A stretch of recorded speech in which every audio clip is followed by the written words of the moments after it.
Dr. Lieberman, welcome to the show. But you want us to call you Jacob? You can call me Jacob because it's easier and it's only one short word. All right. All right. Welcome, welcome. A So, pleasure. yeah. So tell us how you started your relationship with light. Like, how did you meet light in the beginning? Probably when I emerged from my mother's womb. That was probably the beginning. I think most of my life I've been outdoors, Hmm. and um, just because I was. And that in and of itself is important because I think all of us, or at least almost all of us, seem to have an affinity for light. Mm. And sometimes, if you were standing outside of an office building when people are leaving for lunch, and if you just listen carefully, the sound that you hear when they open the door is, Oh, yeah. So true. there's a sigh of relief as soon as the light comes. And so I started playing with light in 1971, probably before either one of you came out of your mother's womb. And I was doing that while I was still in my medical training and found it very interesting, the impact of color Mhm. on children at the time. And then I played with that in my practice and found that it could often benefit physical issues, especially having to do with vision.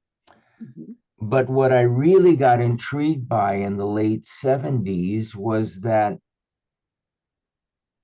everyone seems to respond differently to different colors. Excuse me.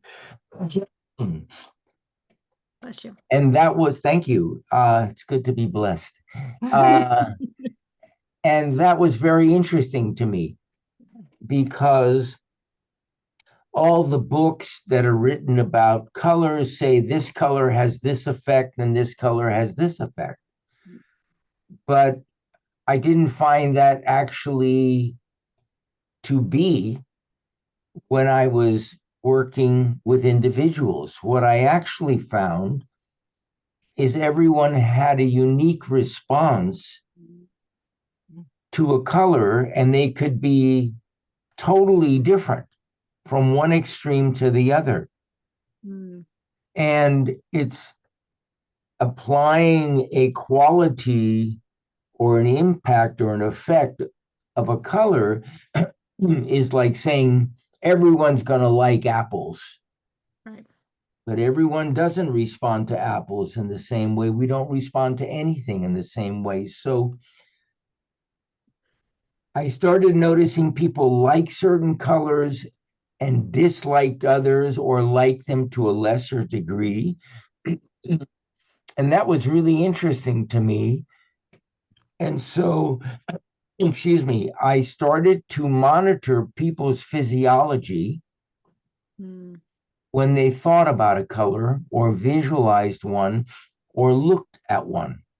And Mm. what I noticed, which was fascinating, is that when they looked at the colors that they liked or felt comfortable with, their body just went, ah. And when they thought about or visualized or looked at colors that they weren't particularly fond of, it triggered what we call a stress reaction. Mm. Their breathing would change, their heart rate would change, their pulse would race, their fingers would sweat, um, Mm. their muscles would tense up. Mm. And that was really interesting for me. And so then I started experimenting, having people think about or look at these colors. And I found that when they viewed or visualized colors that they felt uncomfortable with, sometimes it would bring up a memory of Mm, something that had occurred early in life that wasn't particularly pleasant. And mm, very often it would bring up a feeling, but they had no idea what it had to do with. And mm, it took me years to realize that most of our reactions to life um, are not related necessarily to something that happened to us personally. yes.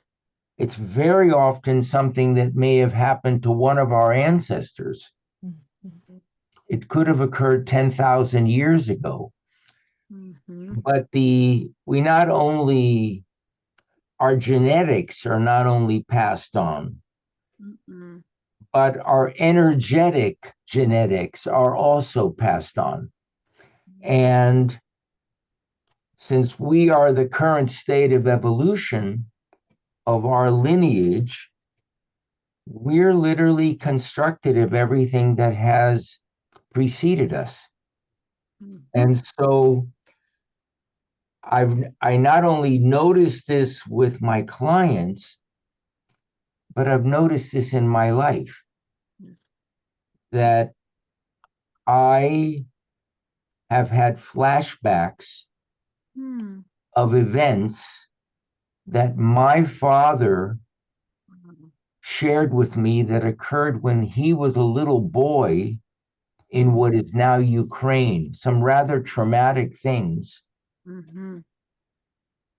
And when they first entered my awareness, I thought I was just remembering something my father told me. Mhm. Mm.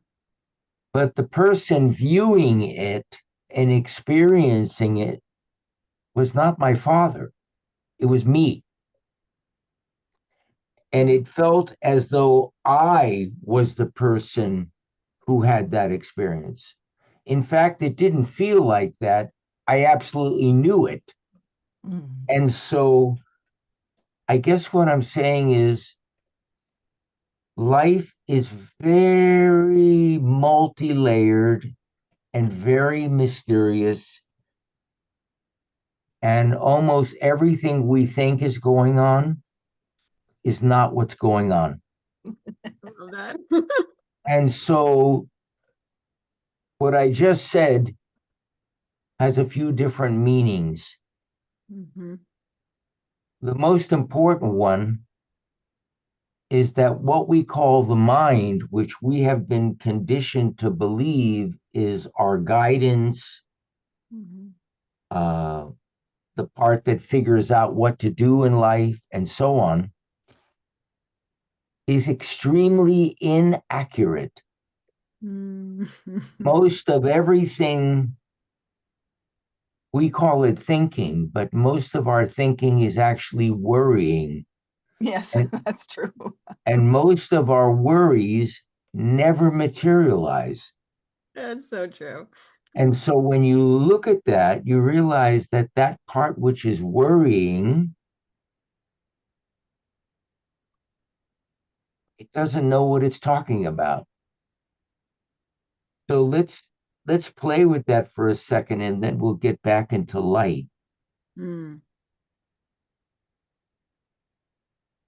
There is an aspect of our humanity that absolutely knows, even though it doesn't know that it knows. Right. It just knows.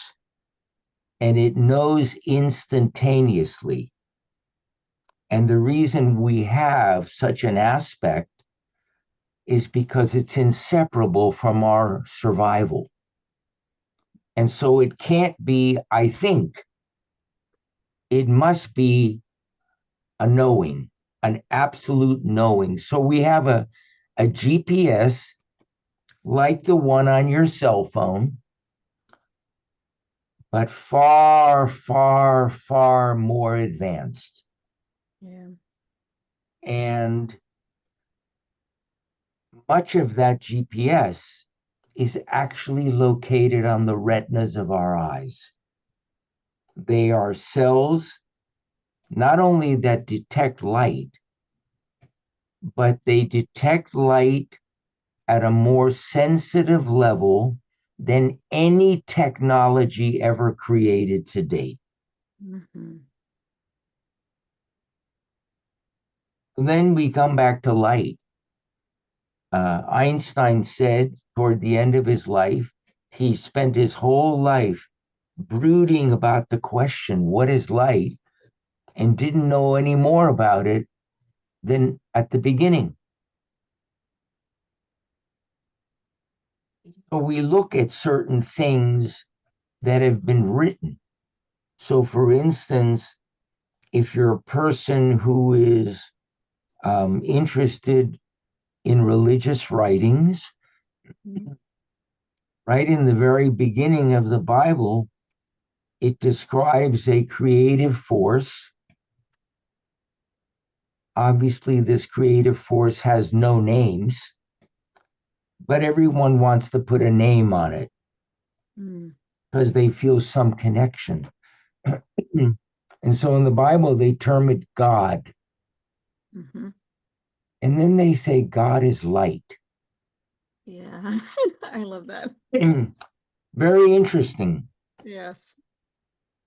When you speak of people who are spiritually aligned, Mm-hmm. and you look at ancient writings, there are many, many words, but they talk about something that we term consciousness. Mm-hmm. And routinely, consciousness is equated with light. Always. It's not just the light of consciousness, it's that the consciousness is light. Now, before we began speaking, Heather mentioned the word quantum.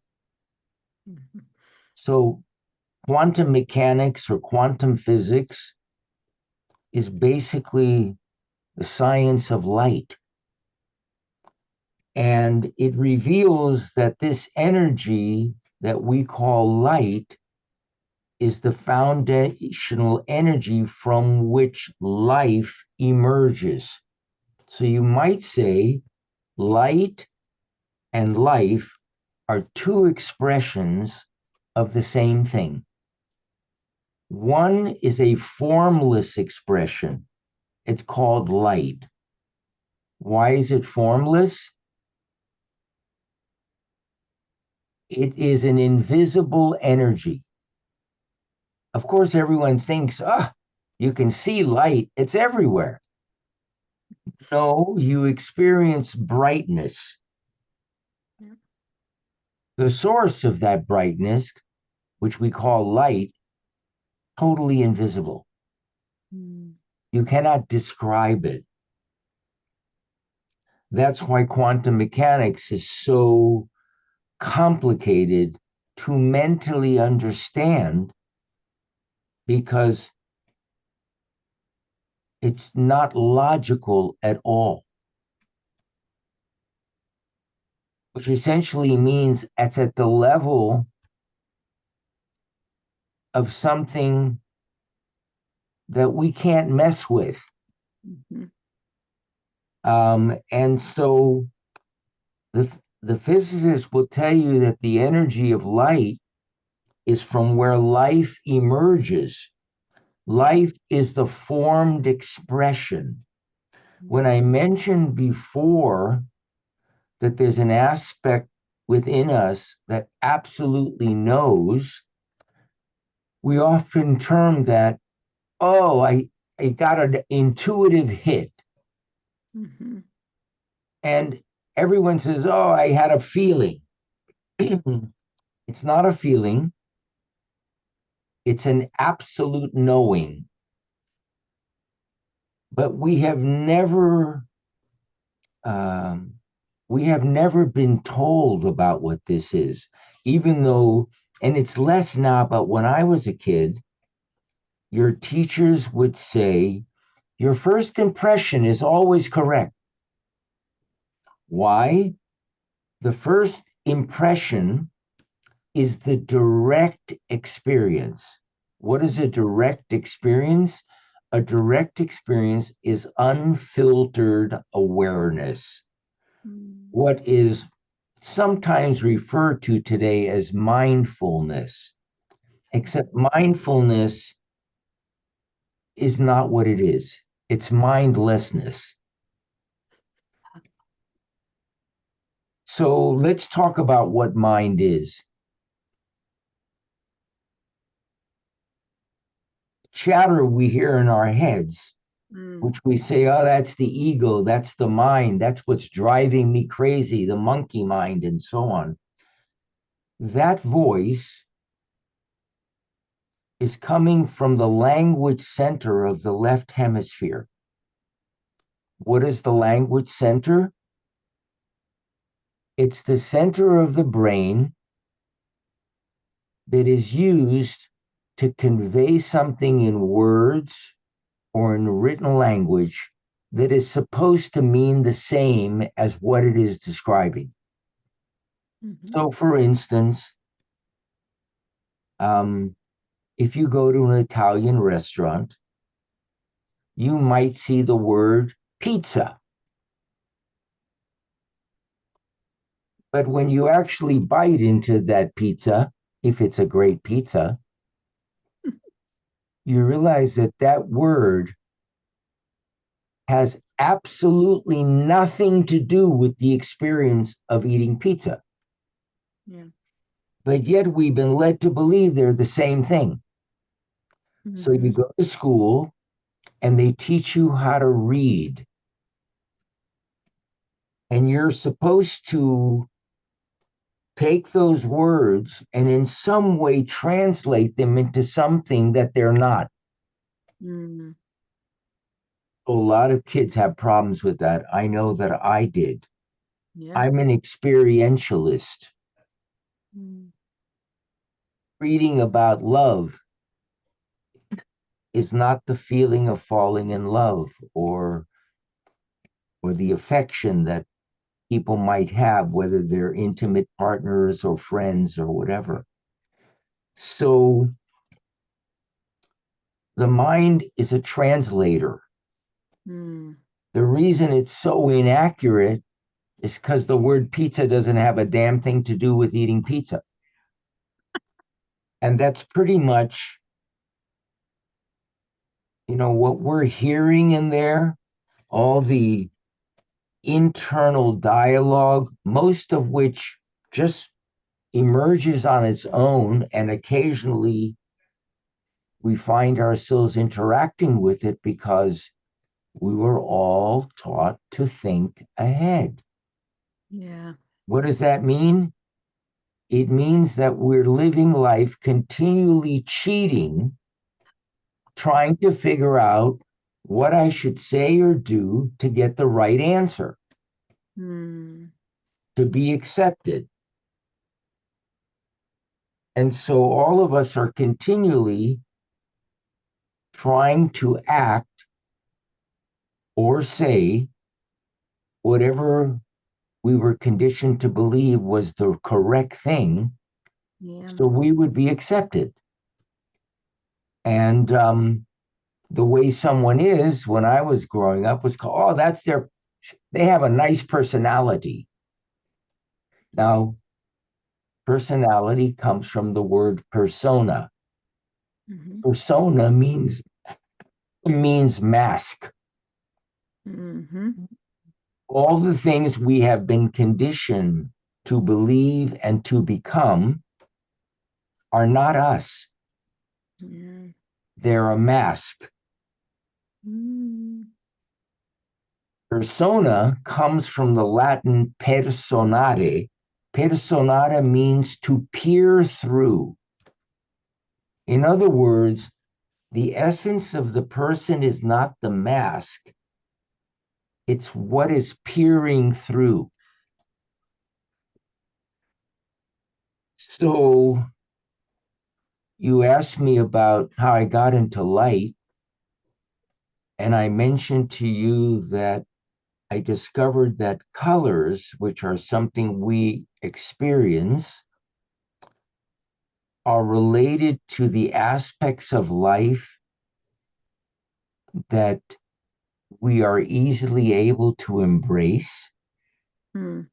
and the colors that we're uncomfortable with are the aspects of life that habitually trigger an allergic reaction. Mm. You could call it emotional triggering. What is stress? Stress is when we encounter an aspect of life that we're allergic to. Mm-hmm. And so, Can I just interrupt you for 1 second? yeah, I have an interesting example. I want to see what you think about this color sure. issue.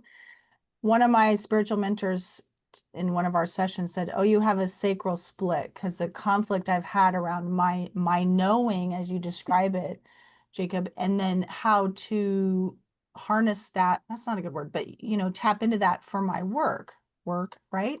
And there's always been this tension there. And so when I look up the In your sacrum, well, not necessarily physically that I can sense, but tension okay, in the ease with how can I just flow myself, seeing, like you're saying, the true me and apply that to my work. It's always been like the personality has been working. You know what I'm right, saying? right. So, but then the homeopathy, they're saying orange is the color that you can buy in different forms of remedies to heal this sacral split. And I don't like orange. This is what you're talking about right Right, now. right, exactly. I was thinking something too. Um, so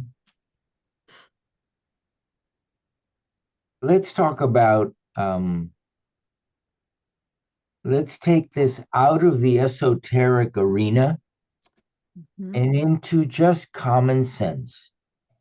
All right. Everyone is aware of what we call mind. Mm-hmm. You you know when there's worrying going on. Mm-hmm. You know when the mind is very, very active. Yes? Mm-hmm. What is the you that is noticing that? That's you. Mm-hmm. You are noticing the internal dialogue that occurs in relation to all the conditioning, not only that you experience, but your ancestors as well. Yes. And so when the mind is active trying to get the right answer, Mm. because you're afraid you're not going to be accepted or get a good grade or get accepted to the course or fix your sacral split or whatever it is. Um, so you observe that and you were led to believe that that was accurate, Mm-hmm. but you live long enough. And in November, I'll be 78. So Mm. I've lived long enough to have experienced that to such a degree that I know I cannot trust that. Mm. That is just, to give you an example, you've all heard of the psychology experience dealing with conditioning having to do with Pavlov's dogs. Mm-hmm. A group of dogs, uh, they created an experiment. They would ring a bell and then they would put out food. The dogs, of course, would go to the food and salivate as one does when you're smelling the food. One day, they rung the bell, but they didn't bring the food.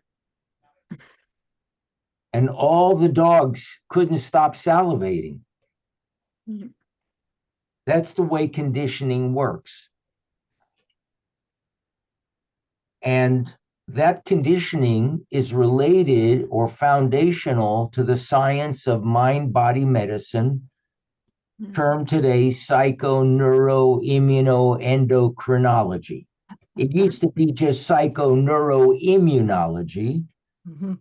but endocrinology has been added to it because all systems are impacted by what you identify with or believe.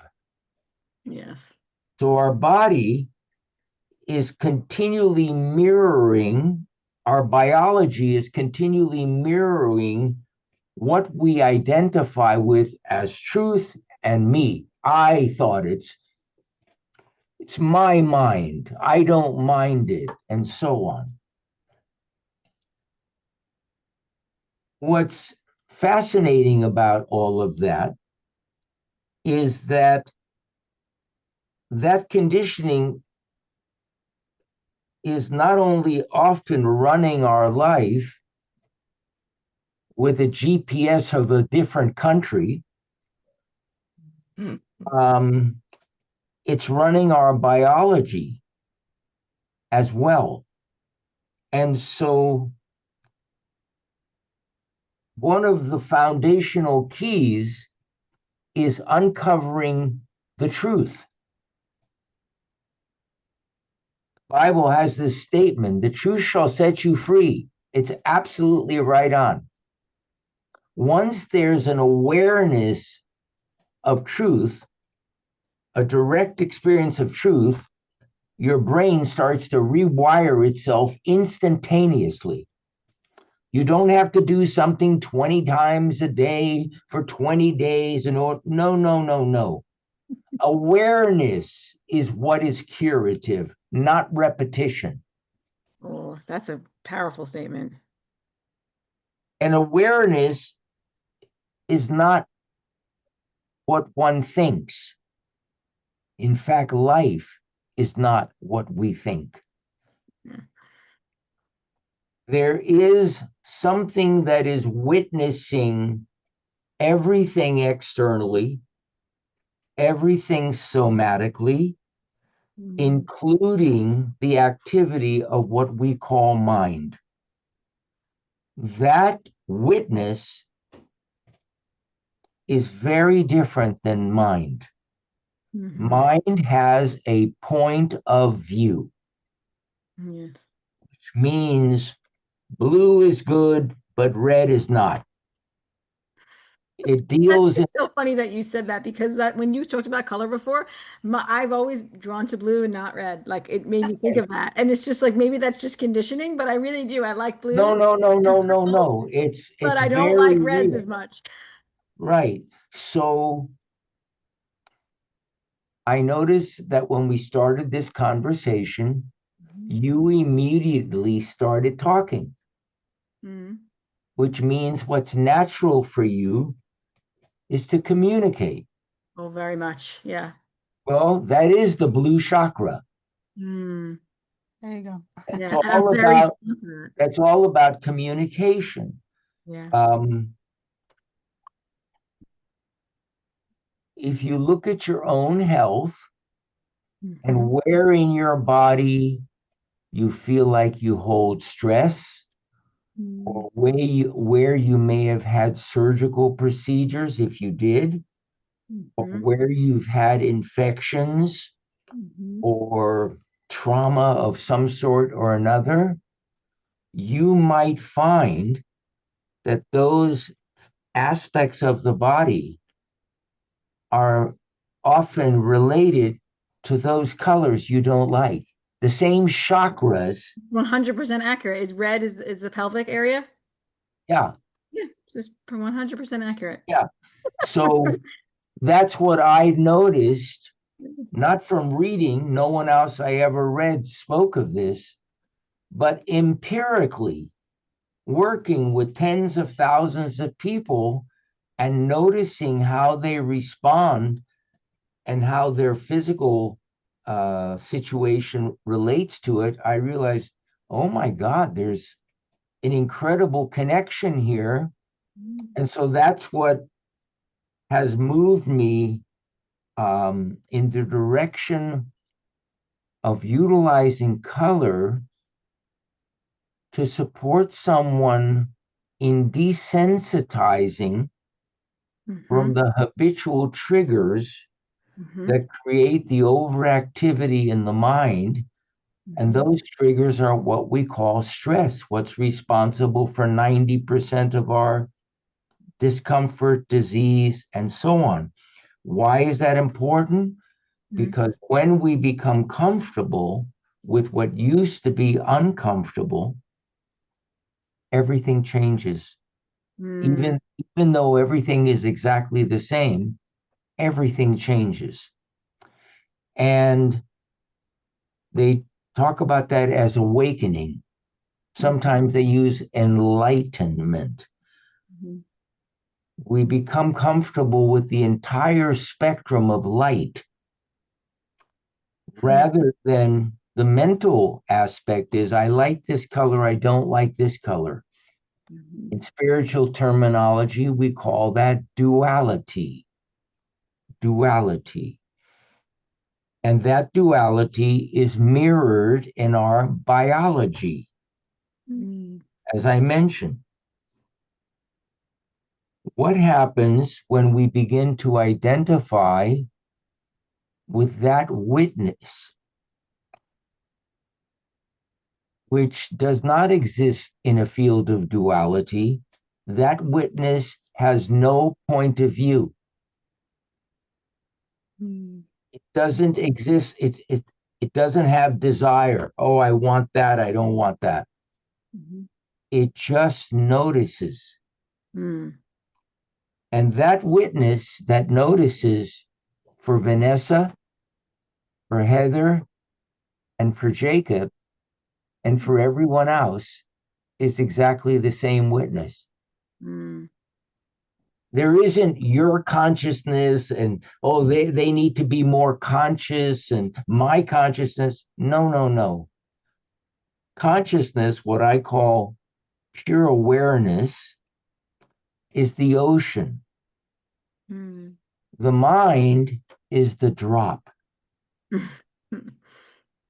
So the drop, there are a lot of drops. So we're all different, we think. Until we have that moment where something happens and the drop disappears because it falls into the ocean. And all of a sudden, you have a very profound experience, not only an experience of awakening on some level, but one's point of view or belief tilts the biology in one direction or another. Yeah. What happens if there is no point of view? And consider the body just all of a sudden becoming its original default setting. Could this be how spontaneous remission occurs? Yeah. I have a strong inclination that it is. And the reason I have a strong inclination is it happened to me in 1976, and my eyesight, after wearing glasses for 9.5 years, instantaneously cleared. Wow. And it has now remained that way for 49 years. As I see, you don't wear glasses, and do you not use reading That's glasses right. either? No reading None. glasses? No. Wow, that's incredible. Wow, And you yeah. had problems with your vision before that you wore glasses. You needed them, you couldn't see. I wore them for 9.5 years. I couldn't drive without them. My license said, yeah. And how would you say you achieved that? By doing nothing. you see, everyone asks the same question you just asked. How do you do that? Yeah. So let's take a moment to speak about that. Yeah. Sometimes you hear people say, we're human beings, not human doings. Mm-hmm. And yet our conditioning is that you got to make it happen. Oh yeah. Even, even most of the new age rhetoric we hear, create your own reality. If you get sick, how did you create that? There's no winning. You end up as someone who's sure that your whole life is screwed up and you're a mess. And no matter what you do, you can't seem to fix it. So you end up with this epidemic. Something's wrong with me. Yeah. There's nothing wrong with any of us. Mm-mm. All of us are unique. All of us are different expressions of life. All of us have a reason for being, just like an apple tree has a purpose. It creates apples. The apple tree never has to think about, when it's little, should I grow up or should I grow down? Doesn't have to make any decisions. Mm. All of that is mental stuff. It has nothing to do with the way things actually work. The light guides the tree's growth and development. Mm-hmm. That same light guides our growth and development, and every function of the body is light dependent. Mm. Every function of the body is light dependent. Yeah, you coined the term malillumination, I believe, right? And when we have malillumination, we have disease. So, yeah. I don't know if I coined or not. It doesn't, what comes through, I know it sounds like I'm speaking, but I'm going to let you in on a secret. It ain't me. Mm. If I was speaking, I would be sharing with you what I think Mm. is real. I think means I don't know. Mm. Mm. The word belief means the opposite of truth. Belief is the content of mind. Truth is the witness.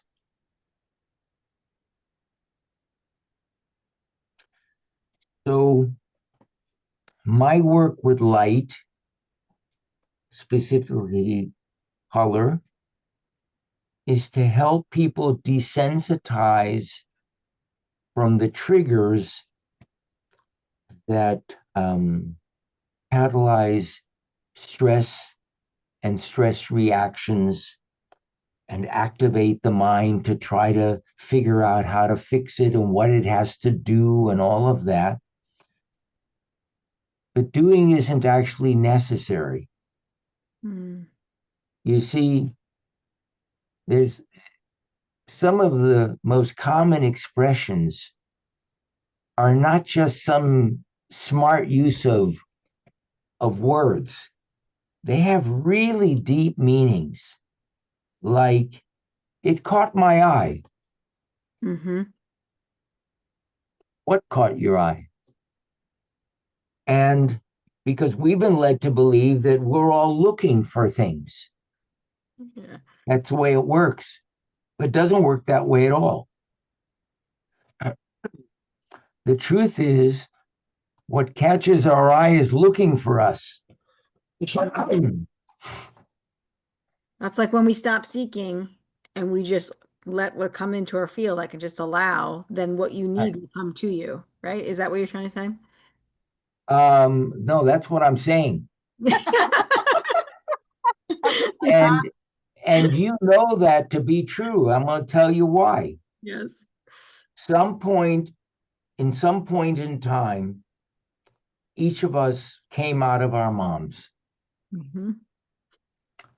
And something miraculous happened instantaneously. You know, before the baby comes out, we say, oh, her water broke. Mm-hmm. I guess that was the liquid the baby was developing in. Mm-hmm. In other words, it was living in a liquid, like a fish.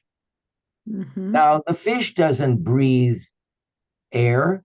It does something under the water. It's different. But the water breaks, something starts pushing you through this very narrow canal Mm-hmm. that's dark, very tight, probably causes breathing to be restricted. Mm-hmm. So you don't actually know whether you're going to make it through or not. And then you emerge into a rather cold, often, if you're in a delivery room, very bright amphitheater. And then something miraculous occurs. Something immediately starts breathing you. Mm-hmm. Something immediately starts pumping your heart, regulating your blood pressure, your blood sugar, the release of hormones, cellular activity. This incredibly complex thing all of a sudden not only begins to function perfectly, but it is functioning congruently and coherently with everything else in life. Mm-hmm. It's not just functioning good for itself, it's in total balance with everything else, too. Mm-hmm. We didn't have to do a damn thing. You didn't have to do a thing. Um, and when you come out, you have no preferences, Mm-hmm. which means you're hardwired for oneness. Mm-hmm. You have no sense of gender. You have no sense of religiosity. You have no sense of skin coloration. Mm-hmm. You don't come in saying, you know, I like applesauce, but please don't give me spinach. None of that occurs. You have no awareness of yourself or other. Everything just is. Yeah. An infant for several months has no idea that it is separate from its mother or its father. Mm-hmm. Shortly after we come out of our mothers, the nurse, the doctor, the doula, whoever delivered, brings the baby to the mother. When the baby gets within a certain physical proximity, well, the first thing you notice is all mothers everywhere around the world, whether they're living in a tree in Africa or in New York City, all of them bring the baby to the left breast, Mm-hmm. the one over the heart. Mm-hmm. And when they get within a certain physical proximity, another miracle occurs. Prior to that, each of their cardiac rhythms is unique. They're different. The moment they get within a certain physical proximity, The So, two cardiac rhythms superimpose and become one. mhm. That becomes the foundation of bonding, Mm. love, safety, at homeness, whatever the words or expressions are that cause us to be able to breathe easily. And we spend our entire life trying to replicate that feeling. Mm. Boy, that's powerful. Mm. So, and yet, and that happens naturally. We're out in life and something catches our eye. Mm. And before we're even aware that something catches our eye, the eye reflexively moves toward what called it. The Mm. body then orients itself, and that instance is called presence. Mm. There's nobody being present or doing anything. There's no being more present. There's just presence, Mm. the animating force that caught the eye to guide it on the next step of its mission, and that which became called upon become one. And Mm. that oneness is presence. Mhm.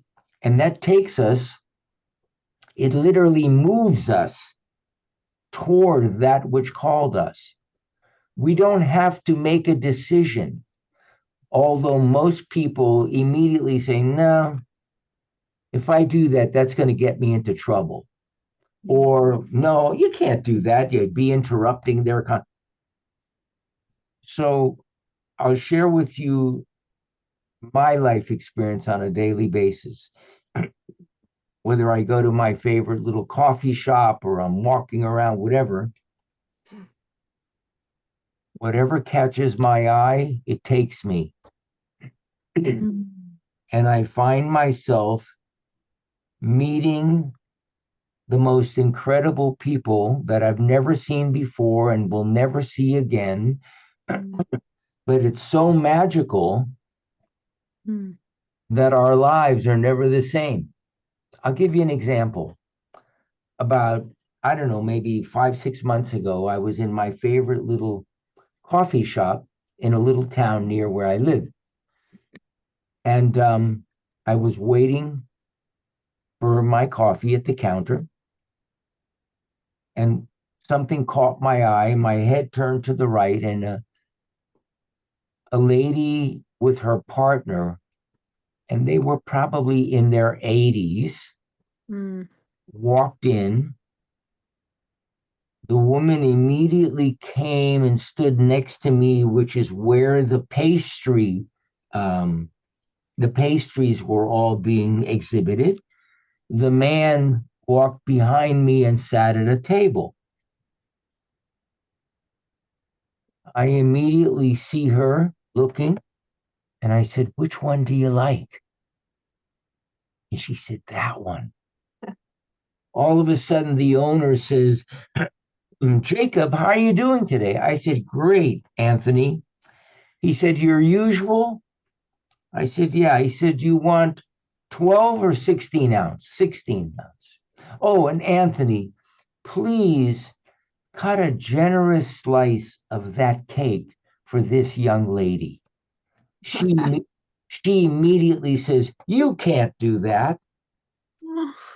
And I said, "You wouldn't take away my pleasure, would you?" I And love she it. said, "Well, no, I wouldn't want to do that." She says, "But I'm married." And I said, "I'm married too, but," I said, "I don't think this is called cheating." Anyway, I turned around. The husband gives me the thumbs up. Now, who would do that? Only Mm. a crazy person like me. But the point I'm making is I was literally guided. I didn't do any of it. Mhm. I didn't say any of it. It just came by itself. And the point, and the reason I'm sharing this with you, and this is so crucial, is that there's nothing to do. Everything that's been running our physiology from the moment we took our first breath out of our moms has been functioning 24 hours a day, 365 days a year throughout our whole life, and will continue to be diligent and be there with you and for you until the final breath. Now that's going on. There's nothing to fix. There's nothing like, oh, we're always trying to fix ourselves, right? There's nothing to fix is what the message is that I'm getting. Like, it's just. There's nothing to fix other than what we are guided to. So when one is not feeling well, they might be guided to their trusted homeopath, or to their acupuncturist, or to their physician. They might require an herbal remedy, a homeopathic remedy, a few needles, or an antibiotic. We don't know. Each situation requires something, but something guides us to the right place. Yes, that inner knowing that you were talking about before, that absolute knowing. Yeah. That inner knowing is at work all day, all night, all the time, and it's guiding us just like the GPS, as I mentioned, on your cell phone. Jacob, can I ask a question? Yeah. Do you think that people's inner knowing works, like the way that it works or functions depends on their level of malillumination or illumination? Yes. We have all been conditioned to believe what's happening mentally and to look at other things as woo-woo. And so woo-woo is stuff that maybe science cannot explain yet. Or perhaps it's invisible.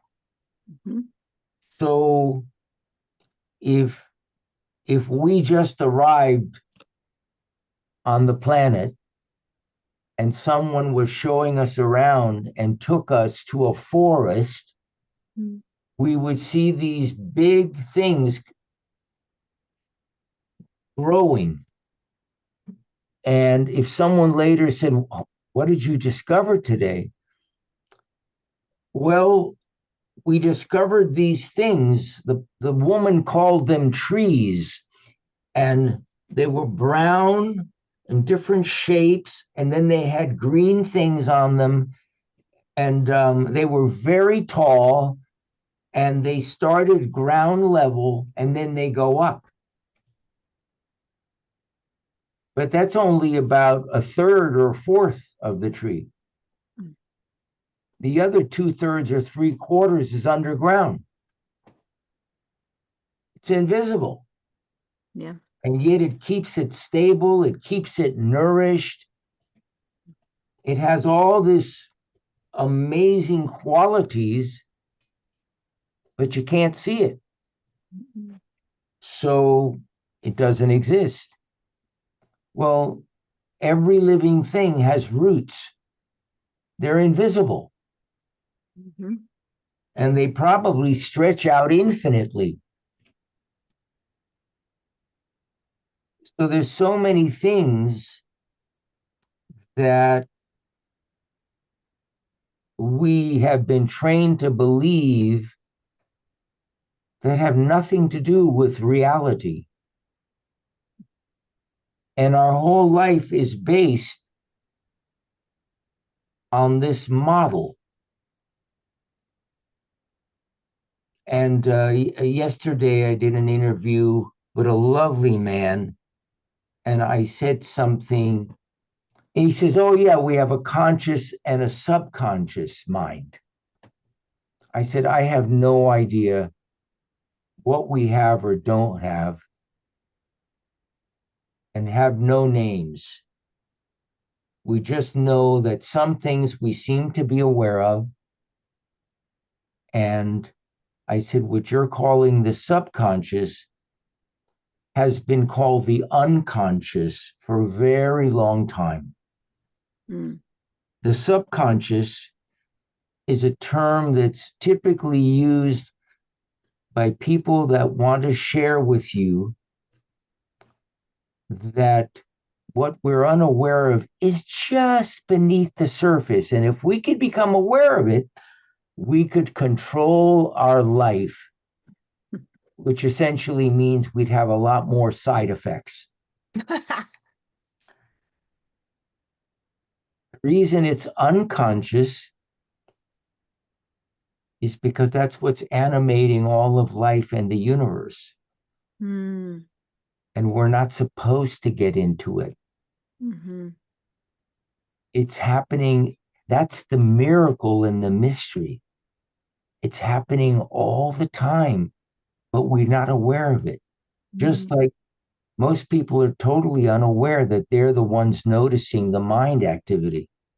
Well, that same thing that notices the mental activity is the thing that notices the mind dreaming at night. Mm. And so something never sleeps.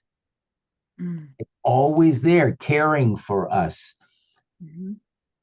We have no trust in that because we have no awareness of that. Mm. We have never been told of that.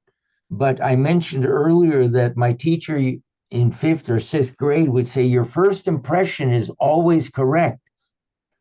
Mm. And if you trusted your first impression, she would say, Johnny knows it by heart, Mm. not by mind, Yeah. just an inner knowing. And so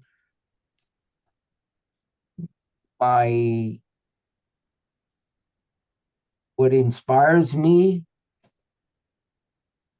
is to, in whatever way I can, share what I have directly experienced in hopes that for whoever is able to hear it or it resonates as truth inside, it might support them. Mm-hmm. And yeah, so It sounds like your passion is to help people surrender to the mystery of the light. Yeah. my passion is to help people, and I don't know whether it's surrendering or not. I'm not sure the words, they say actions speak louder than words. Mm. And perhaps the loudest actions are the actions that occur without action. They just, look, Yeah, you don't have, an, you didn't even think about it. You just did it. You just intuitively did it. That's what you mean. an hour ago, the three of us all of a sudden saw each other for the first time. Mm. We had no idea who we had been emailing with or anything about each other. No one knew what was going to be asked or what answer would flow through. Now we've spent an hour, and it's almost as if we've known each other forever. Like there's not much we need to ask about each other because there's just resonance. Yeah. And all of life occurs that way. And the learning, what we call learning, it it's not exclusive to reading about something. That isn't really learning. Mhm. Learning is movement, it's experience. Always. It's without that, there's no development and That's there's like no evolvement. Yeah, I used to be a special ed teacher before my health history, my health took a turn and then I started going down this path, right? And it was like you could sit and learn about how to be a teacher, right? And you could like learn it and learn it and learn, and they could tell you like all the different like ways to do it, but you don't actually learn how to be a teacher until you're standing in front of those cla in the classroom and you're in the classroom and you're experiencing it and doing it. That's when you actually learn how to be a good teacher through that experience. So yeah, 1,000,000%. And Mm. the reason you were inspired to become a teacher Hmm. is because you always have been a teacher. Yeah, that's true. From the time you were small. You might be helping your classmates or your Mhm. brothers or sisters or whoever. So we each have a purpose, just like a tree. Yeah. And, we've been led to believe that we can do anything you want. Well, an apple tree could spend years with a guru in India meditating every day. It will never create bananas. It is here for a purpose. Yeah. Our conversation is to notice that what we fall in love with, that's our purpose. Mm. Hmm. Everyone is not meant to be a basketball player. Some are just born with a certain skill. Others might want to paint or sing or interview people or whatever. You have to notice what comes without doing anything. Yeah. Hmm. And Hmm. my sense is that much of life works that way, although it's not particularly easy because we have been so conditioned away from what's natural into something that we call normal Hmm. that things that naturally come together find it difficult to do so. Hmm. And, you know, when I was growing up, you never knew when you were going to run into that special person. It always happened as a surprise.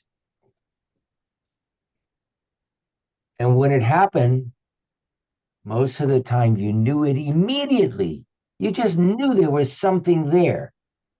Now, you didn't know whether it was going to be a nonstop flight till the last day of your life, or whether it was going to be a shorter flight taking you toward your destination. We Yeah. don't know that. And so today, people attempt to do that online. Hmm. And of course, what they're attracted to online is usually the photoshopped photo and the well manicured write up about who we think we're supposed to be. Yep. That's like connecting with what's real versus not real, and like that way. Yeah, yeah. And so what's real, boy, it's so yummy. I mean, um, what a wonderful beginning to my day today Mm. to meet two young women doing some very important work in the world, not only following where they're being called Mhm. or who they may wish to speak with, but allowing themselves to be the channel Mhm. for the questions without which we cannot receive whatever is coming through from the other end. Whatever is channeling the question within you is channeling the answer within me, or the response, should I say. And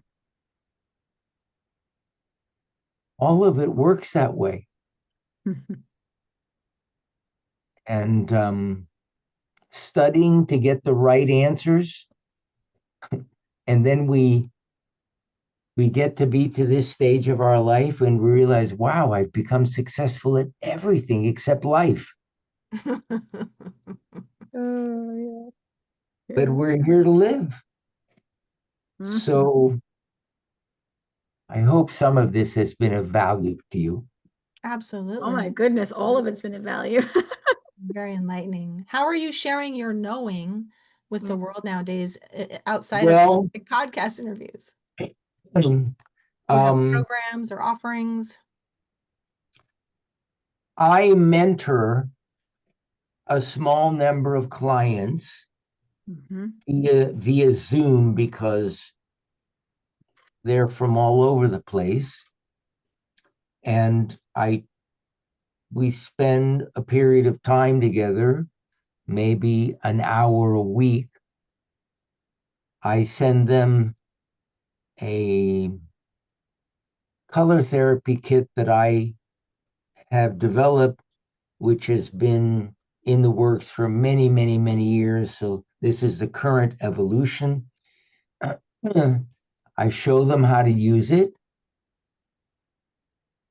And then as they use it, it brings forth certain things. And that becomes the grist for our mill. That becomes the curriculum, their Right. life. I have no idea what may be of value to them, but it's all live. None of it is scripted. There is no course. It doesn't follow an outline. You don't have to do homework. It's not like that. So much of what occurs, in fact, I'll give you an example. I have one of my clients now lives in the Middle East.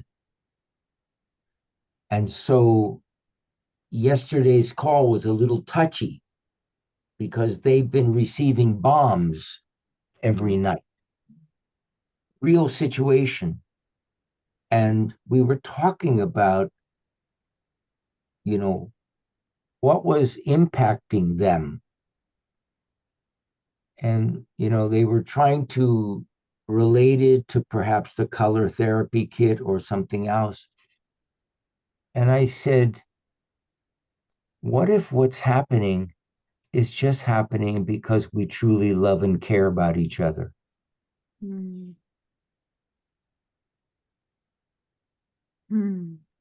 Maybe what's being shared today in our conversation is less about the content of the words and more about the authenticity of our connection and the ease with which we are listening and sharing and so on with each other. We don't know. So you asked the question about how do I share this other than books and interviews and so on. There is an organization called the Shift Network. I had not heard of it, but many people are aware of it. And they're an online organization, probably the largest in the world, that features different people sharing things that they feel are valuable. They contacted my office early in the year, and I will be presenting a course for them that will begin in July. They're just beginning to market now, and I think their website is shiftnetwork.com, I think. I'm not 100% sure because I haven't visited it that much, but What is the course?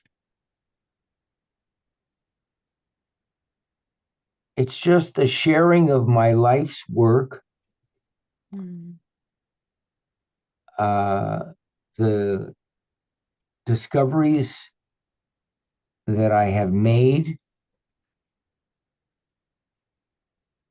sharing them in such a way that people have an experiential portion of it and also can utilize it for themselves. And the course is taught over 7 weeks. Like every Monday, it's like a 90-minute session, which is part sharing, part experiential, part Q&A.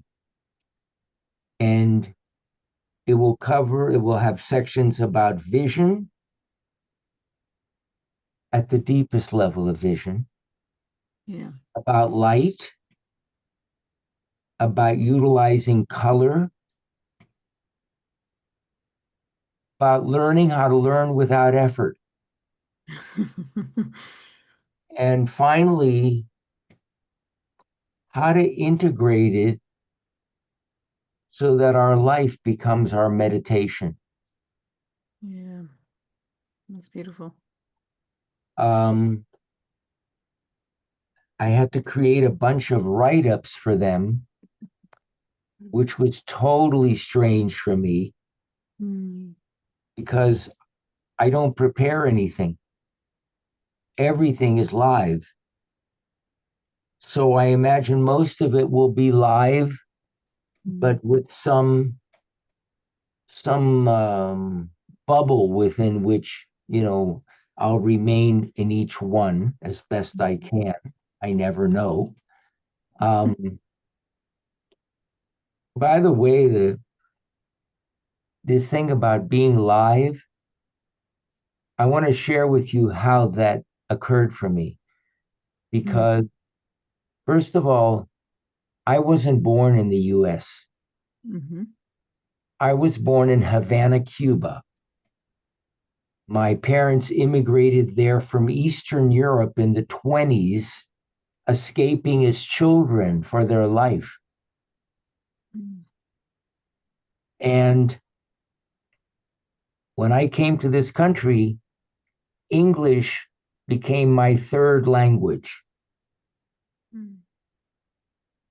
Reading was not the way I ever learned. So I had problems in school. I was not a reader. How the hell did books come through me? I have no idea. I was a high-level competitive athlete. That came natural to me. I sang in a rock and roll band for many years. That was natural for me. I naturally can dance, so that was natural for me. Reading for the purpose of learning wasn't natural for me. And so even after my medical training and so on, I, like Vanessa, had the gift of the gab. It was natural that communication just flowed through me easily. So often I was asked to do public speaking and so on. And so in 1977, while I was still practicing, I was asked to do a talk for a group of master's and PhD candidates at Florida International University. And these were people who were getting their master's and PhD working with children that had learning issues. And that was my specialty at the time. So they asked me to speak about something I did every day. But obviously, I didn't trust that I knew what I did every day. So, and we didn't have computers back then. So I would write out everything on little 3x5-inch index cards. And I'd have my stack of cards. And then, they introduce you, and the speaker always stands behind a podium. The purpose of the podium is to make sure nobody knows that they're reading, because you're supposed to know everything. So they introduce me. It's on a stage, and I start to walk out, and all my well-written cards fall out of my hand on the floor. Mm. And immediately my whole body starts sweating. Yeah. By the time I got to the podium, I was dripping. Mm. I was truly speechless. Mm. I must have been white or red. I have no idea. I couldn't speak. I was frozen. And they were looking at me like, what the hell's going on here? And I take a deep breath, and what comes out of my mouth is, let me share with you what just happened. So I shared with them what I just shared with you, but you invited me to speak about something that I quite know really well. But my whole life, I had to make it perfect. So I wrote it all out. I dropped the cards, and they start laughing. And I thought they were laughing at me. And then someone from the audience says, happens to us all the time. Mm. And all of a sudden, everyone realized we were suffering from the same disease. We've Yeah. all been trained that there's something's wrong with us. Something was wrong with me because I didn't read. Something's wrong with someone else because maybe they're not coordinated in a certain way. And we label people. And then when I used to train doctors, I used to say, it's not the disease that kills them. It's the diagnosis, Oh, yep. because you can get rid of the cancer, but you cannot get rid of the cancer in your mind. Mm-hmm. So it scares the hell out of you your whole life. Anyway, I shared that experience. And after I shared with them what happened, all of a sudden something speaking just started speaking through me. And Mm. this 1 hour talk, they kept me there for almost 3 hours. Wow. That was the last time I ever prepared anything in my life. Oh my God, I love that. That's a great story. Yeah. So now it's been 48 years. I've had the pleasure of sharing with more than 2,000 live audiences, totally live. Some scientific audiences, others at a church or a conference or whatever. I have no idea what's going to come through. And the title, where does the title come from? Everyone asks for a title. So I just give them the first thing that comes up. How would you title today? Ooh. I don't know what the title today was. I have no idea. So I guess what I'm sharing is try to imagine a life where you're not constantly thinking and worrying about stuff. All of us are going to have worries. Nobody is comfortable when they don't feel well. Yeah. Everyone gets scared when they're told they have something that they didn't realize they had. Yeah. No one is good when all of a sudden a relationship ends, or a parent, God forbid, passes away, or someone near us. Mm. We don't get to the point where all of a sudden those things become easy. Mm-mm. They're not. They're not supposed to be easy. They're not supposed to be easy. Thank you. And so all of those things remain the same, Mhm. and yet something is able to move through them with a little more grace. Mm. Life is not perfect. It's life. It has all kinds of things. What we experience in our personal life is no different than what Mother Nature experiences every day. A hurricane here, a tornado over here, an earthquake over here, global warming over here.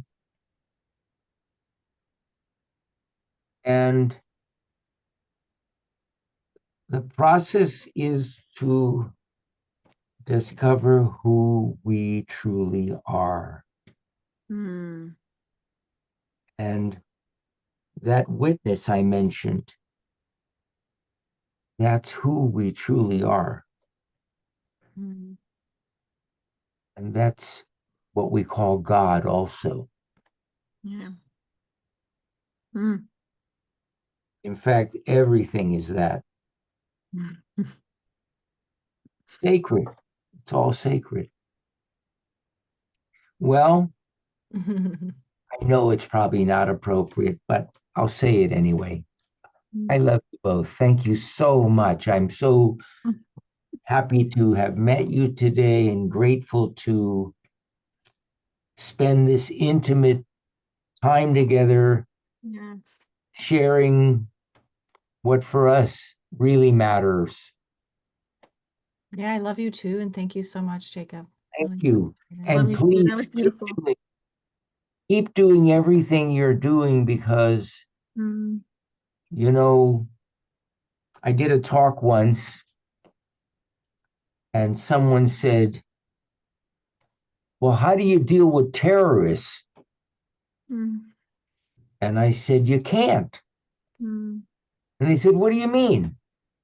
And I said, well, a person you call a terrorist most often believes they're doing God's work. Yeah. Yep. And you can never convince someone that requires convincing. I said, but rather than focusing on something else or someone else or whoever you call a terrorist, just notice what your purpose is for being here and water that plant every day. Mm. Mhm. Each time you do that,